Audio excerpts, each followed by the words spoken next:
The Economic Community of Central African States, or ECCAS, was founded in the 1980s to foster economic integration and stability in Central Africa. It aimed to create a common market, harmonize policies, and prevent conflict among its member states.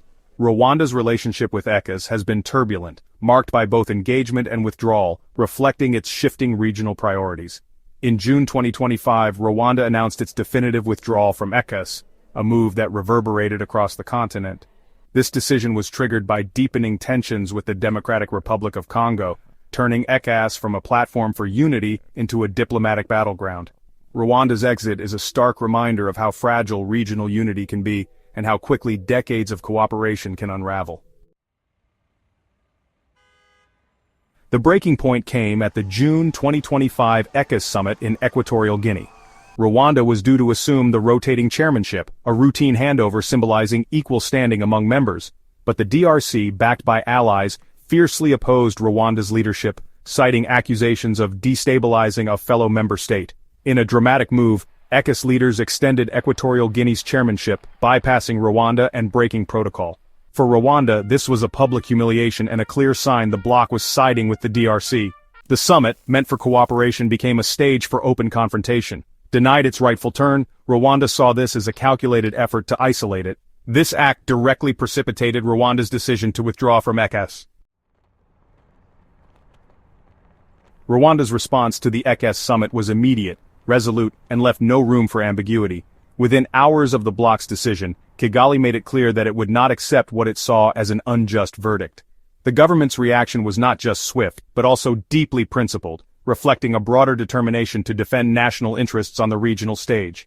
In a strongly worded statement, Rwandan officials framed their withdrawal from ECCAS as a necessary act of resistance. They argued that the organization, once a symbol of regional cooperation, was now being manipulated by external influences, specifically by the Democratic Republic of Congo. According to Kigali, this manipulation undermined the very principles upon which ECCAS was founded. The government accused the bloc of abandoning its core value of neutrality, suggesting that ECCAS had allowed itself to become entangled in a bilateral dispute.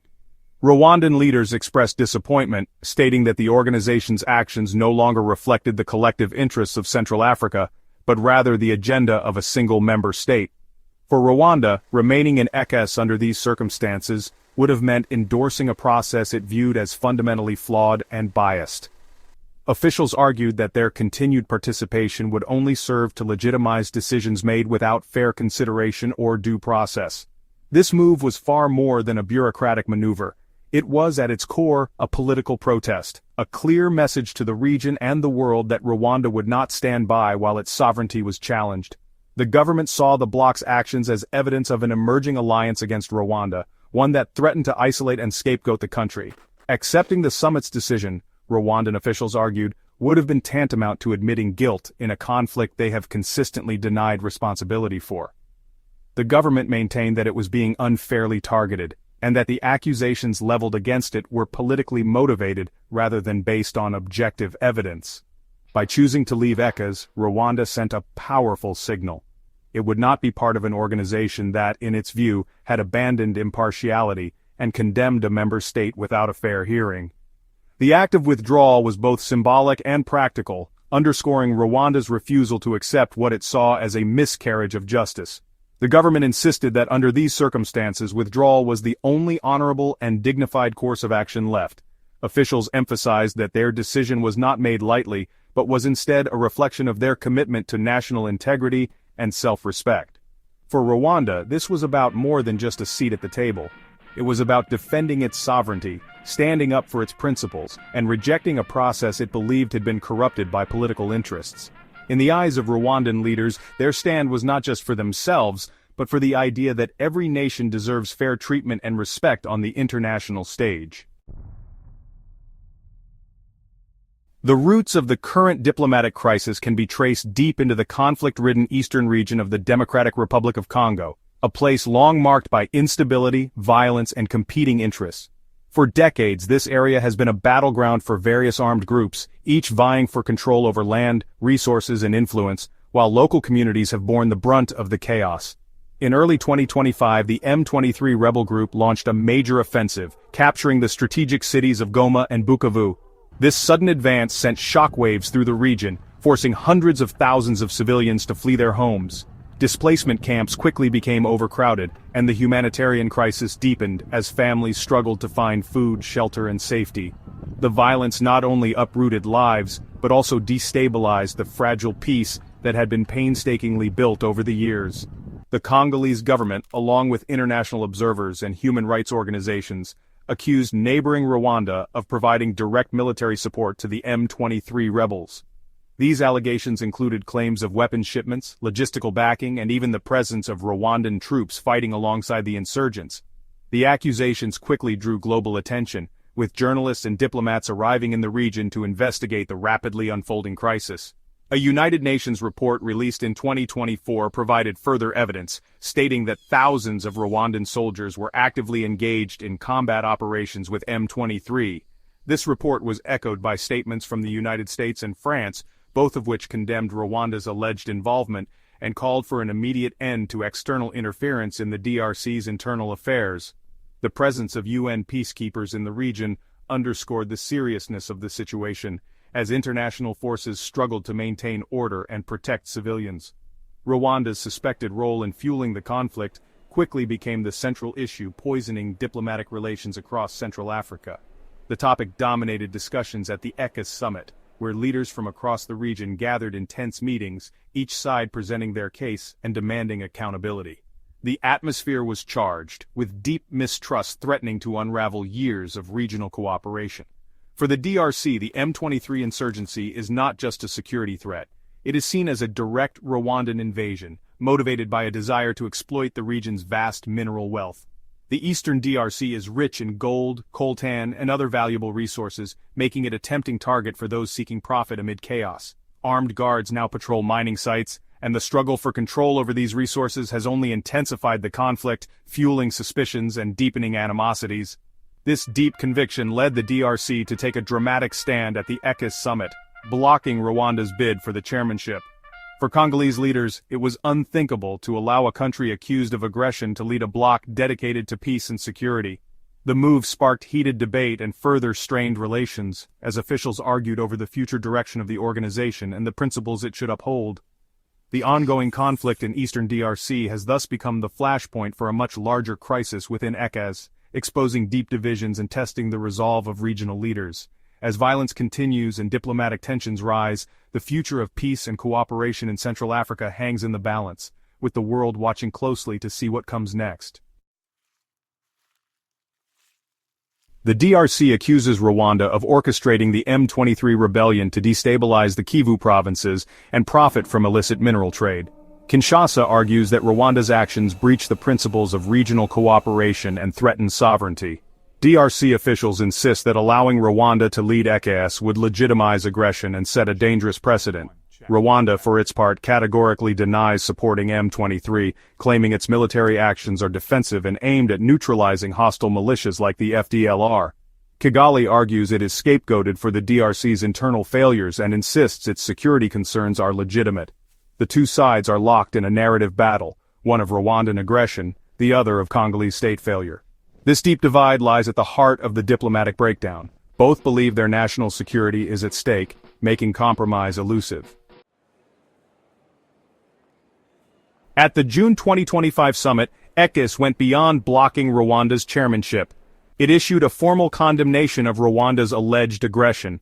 The bloc demanded Rwanda withdraw its troops from Congolese soil, abandoning any pretense of neutrality. This public rebuke institutionalized the DRC's accusations and left Rwanda isolated within the organization. Kigali saw this as a betrayal of ECCAS's mandate to mediate impartially. Instead of fostering dialogue, the bloc had taken sides, leaving Rwanda with no room for compromise. The fallout was immediate. Rwanda's withdrawal was a direct response to being branded an aggressor. ECCAS's strong stance, meant to support the DRC, ultimately fractured the organization. The episode highlights the immense difficulty regional bodies face when forced to choose sides in member disputes. Rwanda's exit from ECCAS is part of a broader trend of regional fragmentation across Africa. Just a year earlier, Burkina Faso, Mali, and Niger withdrew from ECOWAS, citing similar grievances of external influence and bloc bias. These states accused their regional body of acting as a punitive instrument rather than a supportive community. The pattern is clear: established blocs are losing legitimacy as members question whether their interests are truly represented. New, smaller alliances are emerging based on shared security or political interests. This shift threatens decades of progress toward African unity and complicates efforts to address cross-border challenges. The continent is moving from broad integration to a fragmented landscape of competing blocs. Rwanda's departure is a symptom of this deeper realignment. The recent wave of withdrawals from regional blocs across Africa represents a significant setback for the continent's long-standing vision of unity and collective progress. For decades, African nations have worked to build regional organizations that could foster cooperation, resolve disputes, and amplify their voices on the global stage. Now, as countries pull away from these alliances, the very foundation of African solidarity is being tested in unprecedented ways. Each departure from a regional bloc not only weakens the mechanisms designed for conflict resolution, but also leaves behind diplomatic vacuums. These gaps can quickly become breeding grounds for mistrust, miscommunication, and even open hostility between neighboring states. Without strong unified platforms for dialogue, the risk of misunderstandings escalating into violence grows, threatening the fragile peace that many communities rely on. The situation between Rwanda and the Democratic Republic of Congo is a stark example. With the collapse of ECCAS as a forum for dialogue, opportunities for peaceful negotiation have diminished. This increases the likelihood of border tensions spiraling out of control and raises the specter of a wider humanitarian disaster. Refugee flows, displacement, and the suffering of civilians are all exacerbated when regional institutions fail to mediate effectively. As regional institutions falter, external actors such as the United States and Qatar are stepping in to fill the void, attempting to broker peace and provide mediation. While their involvement can sometimes help de-escalate crises, it also highlights a deeper issue: Africa's increasing reliance on outsiders to solve its internal problems.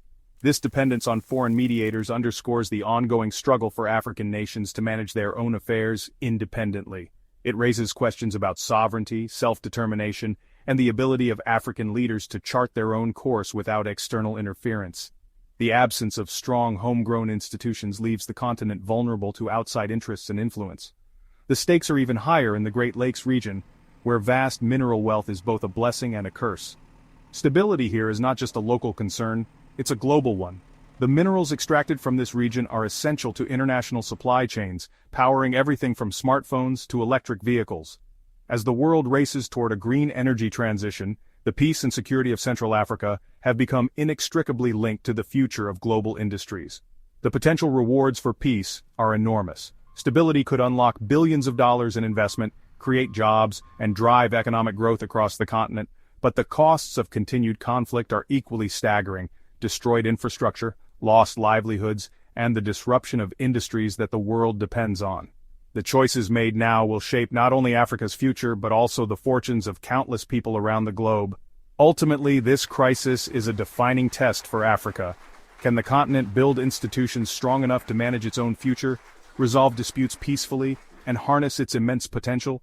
The answer will determine whether Africa emerges as a unified force on the world stage or remains vulnerable to division and external manipulation. Rwanda's withdrawal from ECCAS is more than a regional dispute. It's a warning for Africa and the world. It escalates tensions in Central Africa, undermines hopes for peace in the DRC, and leaves millions at risk. The breakdown of regional diplomacy threatens the vision of a united, self-reliant Africa. Fragmentation weakens major projects like the African Continental Free Trade Area and coordinated responses to global challenges. The Great Lakes region's minerals are vital for global technology and green energy, making its stability a worldwide concern. Prolonged conflict disrupts supply chains and creates humanitarian crises with global repercussions. Rwanda's move exposes the fragility of regional institutions and the urgent need for reform. The world is watching. Africa's ability to resolve its own crises will shape its future and impact